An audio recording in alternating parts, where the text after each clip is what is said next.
Hello and welcome to the spring semester of 2023 and my rendition of Psych 310 Personality, an introduction to personality theory with a whole lot of cultural stuff in there as well. My name is Dr. Mark Kavanaugh and I'm your instructor for this week. And again, I want to throw out there an apology. I had planned for this class to start on Tuesday, but even then I forgot to do this video.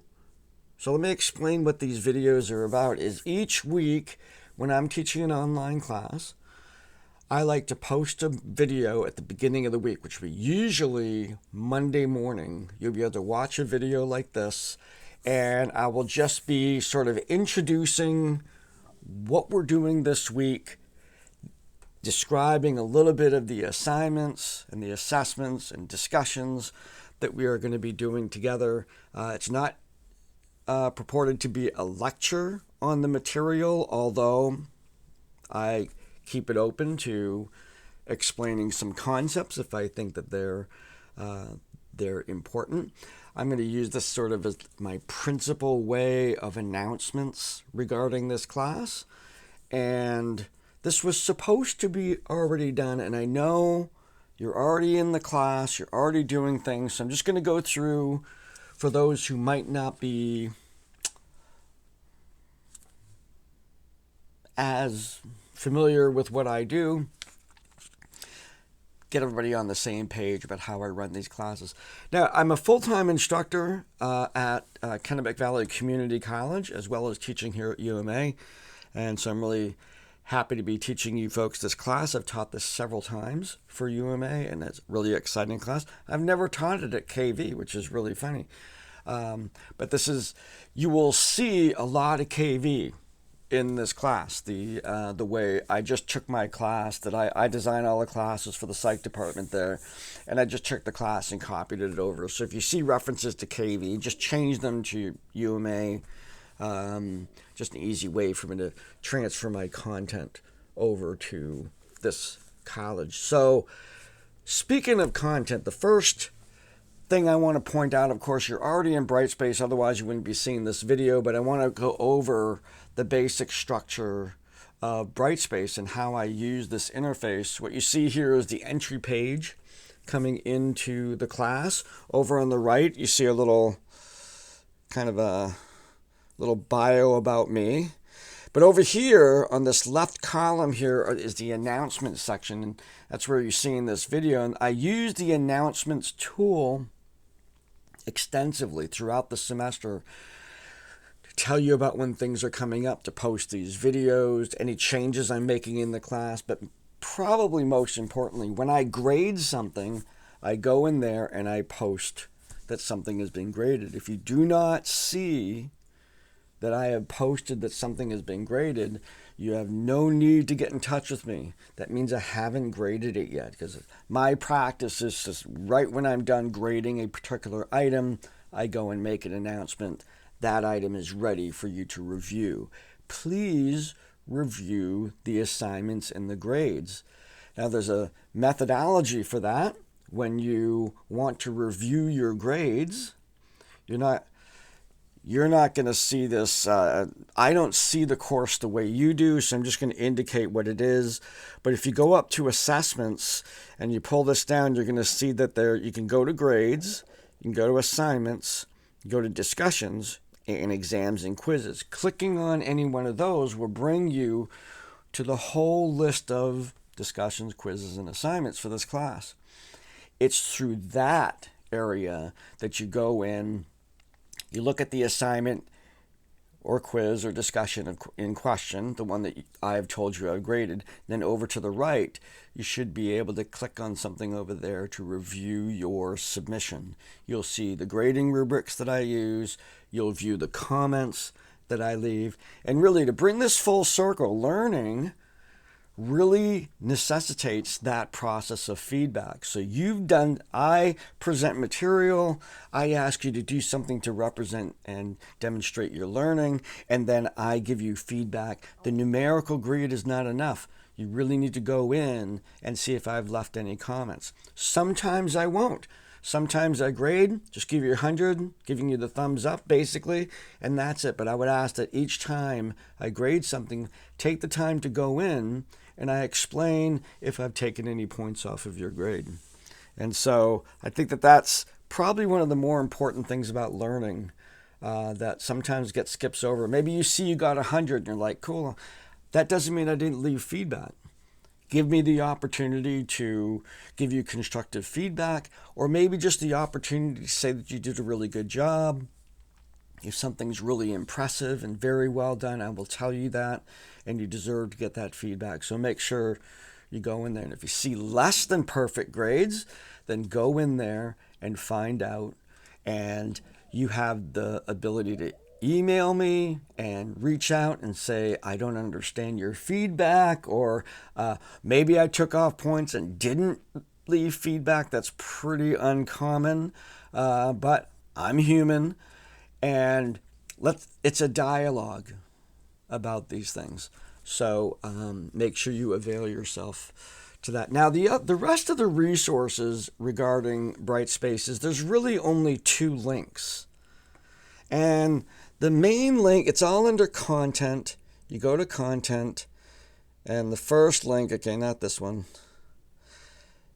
is this syllabus right here. You click on syllabus. I have to fill that out. That's why I started late, I guess, right there. Didn't even put the start date in. Little video on navigating this course. And right here, very, very important, these right here are the 2 books that are required in this class. This can sometimes be confusing for people. So let me just say it this way. There is a textbook, the one on the bottom. That's a traditional personality textbook. It's available for free. You click on there, download it. You're all set. Then there's a thing called a course book. This is my own invention. I wrote the course book. So what I did is I took that textbook and I put into written format what my lecture would be and provide that with writing and links and pictures, and to make sort of an interactive book that I call a course book. That book, the course book, the one right here, up here, it says that I wrote, that's the one that contains the learning outcomes, the lectures, and the descriptions of all the discussions, quizzes, and assignments for this class. It is vital that you download that particular course book and use that as your guide. So here's what I suggest. Many of you, as I've read in the introduction, are psych minors or concentration in psychology. Some other people taking this course out of interest. That is so cool. And to get the most out of this class, every week there's going to be chapters that are due. You read the chapter in the textbook and you read it quickly. I'm not going to test you on it, and I'll just break out the reality here. You don't need to read it. But if you're going to get the most out of this class, you read the chapter 1, let's say, chapter 1 in the textbook, and then read chapter 1 in the course book. They're aligned 1-to-1 for so every chapter in the textbook, there's a corresponding chapter in the course book. The textbook gives you the broad spectrum of the whole field regarding that content. I cherry pick and expand upon things, as professors are a lot to do, in the course book. So the course book relates to the things I feel comfortable and obligated to teach about that chapter. And at the end of each chapter, there's a description of what I want you to do to demonstrate your learning, the assessment at the end.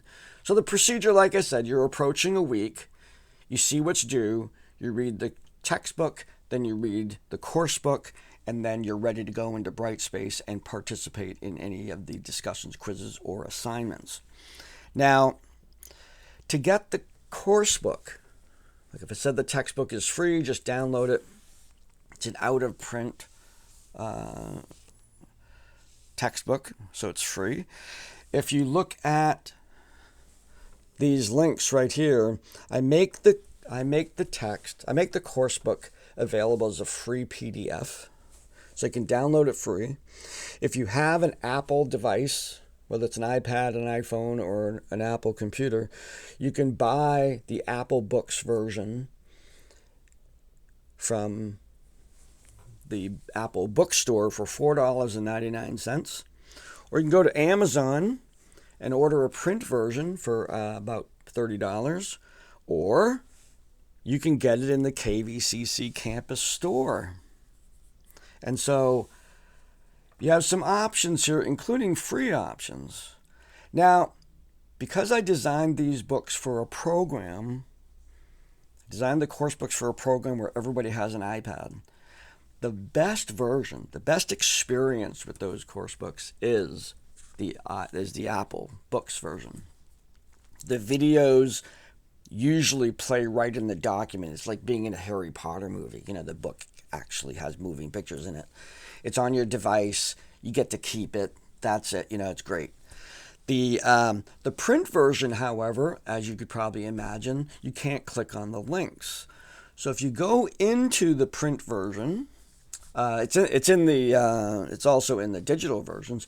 There are QR codes. Those are little squares with little lines and dots on them, and you scan your phone using the camera, and it will take you to that link. So even if you get the printed version, it's still interactive. Of course, you can't play the movies in there, and you can't download the documents or whatever, but you can scan your phone over those QR codes and participate in the interactive components of that course book that way. Now back to Brightspace, we have the second link here is the course timeline. The course timeline is exactly what you would think it is. It is a schedule of when things are being covered and when things are due. So read through all of this here, and I know, people have been going to the course lounge and just repeating here. So here we have week 1, which is chapter 1. I'm going to have to look at this. I had the right date in there and everything. I apologize. I'm going to rewrite this particular document. I didn't even look at this. We're going to move chapter 1 into this week. So chapter 1 will begin January 17th. I'll fix that. That's going to be chapter 1, and I'll move things around. So ignore the dates for right now. Those will change. But say we're right now when this particular component here moves down to this week, we're going to be going into chapter 1, and for chapter 1, there are 2 discussions, a quiz and an assignment. Clicking on these links will bring you to those actual discussions so you can post in them, bring you to the quiz so you can answer those questions, and bring you to the assignments so you can upload your documents. Now, the thing about those 3 kinds of assignments is in the discussions, I ask that you post one response to the prompt and reply to at least 2 other people's posts. That's what I'm looking to have happen. That's how you get full credit. There's a grading rubric in there that tells you specifically what I'm looking for. It's a generic rubric for all of the discussions. They're not unique.